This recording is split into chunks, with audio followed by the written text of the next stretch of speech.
Hyper Parasite is a twin-stick shooter action game with procedurally generated maps, a bit similar to Enter the Gungeon with that sort of difficulty, except in this, you are a parasite that is trying to take over bodies to take over the world and one-up the human race, with sort of Broforce sort of humour, it's suggested. Except in this, rather than picking up guns to shoot the enemies, you are actually possessing the bodies of the people that are coming after you, and you use their weapons, so you're limited to, whilst you have that body, that specific type of shot which they have, or melee, because a lot of them are melee weapons, and one special move which each character has. Now, when you begin, you have a small selection of brains to possess, so you need the brains to be able to possess the bodies. And through defeating elites which seem to spawn more often if you attack more enemies in a good combo, you are then able to take the brains back to the shops to pay the shopkeeper Weezo to allow you access to the bodies, and this is how you unlock being able to take over more characters. And these are not only your weapons, but they're also your lives, so whilst the parasite has a life, which is literally a one-hit KO, which you can buff through the upgrades and through leveling up, but I'd probably suggest you might actually want to buff the bodies more, because that's, you know, more of a thing. But the big issue with this game is, whilst it's pretty good, and it has 5 acts, so essentially 5 floors, 5 bosses, there are a lot of secrets, so there are secret floors like into the sewers and a few different things which you have to find through, not the floor that you're on, but other floors, often on the mini-bosses.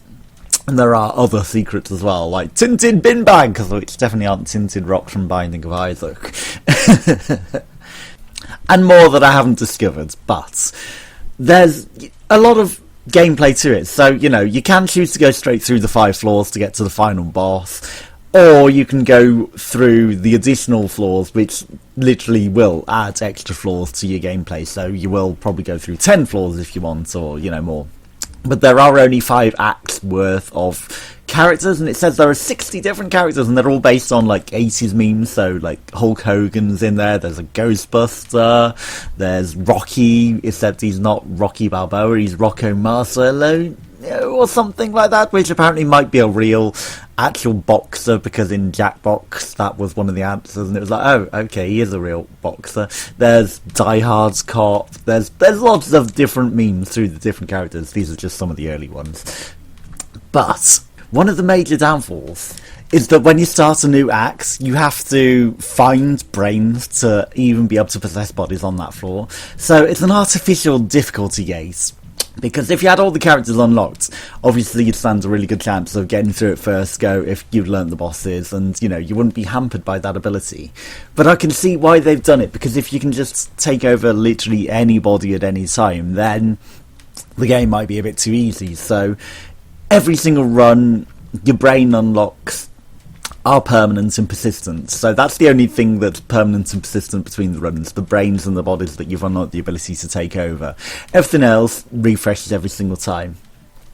But there are some ways to mitigate this. They have thought about it, so whilst it might be a bit unfair that you can't take over anybody as the instant you get to a new floor, and they will kick your ass more often than not with like 1 or 2 hit KOs if you haven't leveled up smartly, you can store up to 3 bodies in Weeto's freezer. Now, you have to be planning to get past the boss and then do this, and then you have to also still find the shopkeeper on that new floor to be able to go get to those bodies, so that can be a bit of an issue. And obviously you've then got the 4th body which you then take through with you to that floor. But obviously it becomes a bit of a grind, especially when you have to defeat an elite version of the enemy to be able to take their brain, and then you have to take the brain back to the shopkeeper before you die, and then you have to pay however much that brain costs, and you've got no control over that. Like I said though, I do think the higher your combo meter is, the more chance you've got of an elite spawning, so as long as you focus on, you know, hitting everyone pretty much fast and authentically and taking them down, then you've got a good chance of an elite spawning, and then you have to defeat that elite, which is going to be a much stronger, with more health version of the enemy that you then have. But then the problem is you also then have to pay for it. So whilst in some of my playthroughs I've been, well, I'm going to put all my money into the shop because I'm going into this floor and I'm probably going to die on it. If I thought about it, you know, and I didn't care that much about losing the money rather than unlocking things for the previous floor to make that more likely to go through, you know, then maybe I'd take the money through to the next floor, start off with that, and then, you know, just one brain and you've got a foothold, as long as it's something that's spawning pretty regularly, and you've got a good chance of then getting some headway and getting some more brains. Headway, unintentional pun, I may add.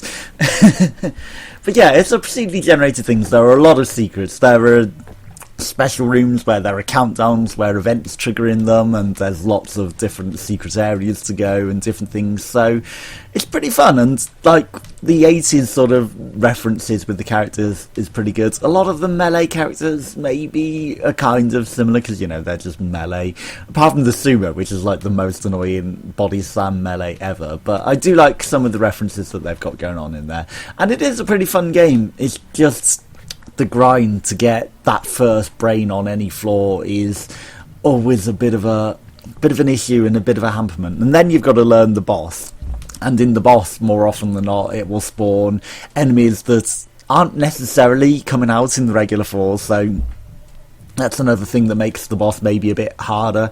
Like, you will get the regular enemies as well, but more often than not, 50% of the time it will be enemies that you haven't had access to, and then they'll be super expensive to unlock. Maybe they're really good to capture and then take into the next floor to have a good head start and, you know, not be dying immediately, but, you know, that's just some things that make the bosses more hard than just learning the patterns and learning what the bosses do. But they are quite varied, and, you know, it's pretty fun, and I do like the different sort of references that are going on with not only the characters but also the areas that are going on. So, you know, and it's a reasonable price for the game that you're getting, actually.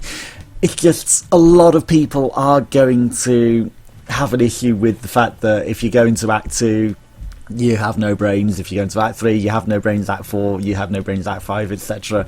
And that's a big hamperment. And whilst, you know, if you're really good at dodging and you're really good at keeping your character alive, then, you know, you there's the infinitesimal possibility that you may be able to get all the way through to completing the game without unlocking anything through Act 2, 3, 4, 5 and just taking a body from Act 1. But it's highly unlikely.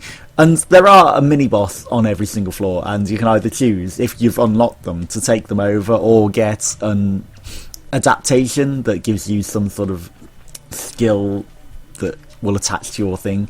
And my problem with the skills is that they're just like, for example, frost dots and frost dot area, and, you know, there are even frost dots that are like attached to your weapon, but some are usable but aren't area of effect ones, and they're just so similarly named. And a lot of the enhancements are also, there are 3 slots, so there's a defensive, there's an active, and there's an attack one, and it's just impossible to tell which you've got unless you go reading the almanac and see what have I got attached on at this point in time. More often than not, I end up buying one that I've already got and it just replaces it, and it's not good. Whereas with the usable ones, it'll be like, you've already got, well, it doesn't quite say it like that, it's poor English, but it essentially tells you you've got a dot of this type, except it tells you you don't have a dot of this type, but you do.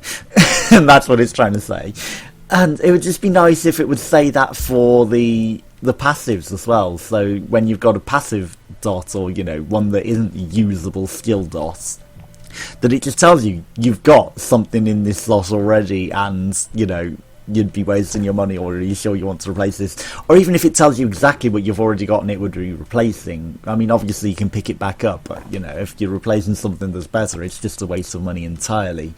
So, you know, it's just a couple of things that needs a tiny bit of polish with regards to that. But as long as you store your bodies in the fridge, you know, in Wito's shop, to go to the next floor, because you know that you're going to lose your first body, and you know you're not going to have a brain to take over another body, And yes, you do have to then survive the rest of that room as the parasite. So, maybe in those instances it might be worth having the odd extra parasite life if you know that you're not going to survive until you've got another brain.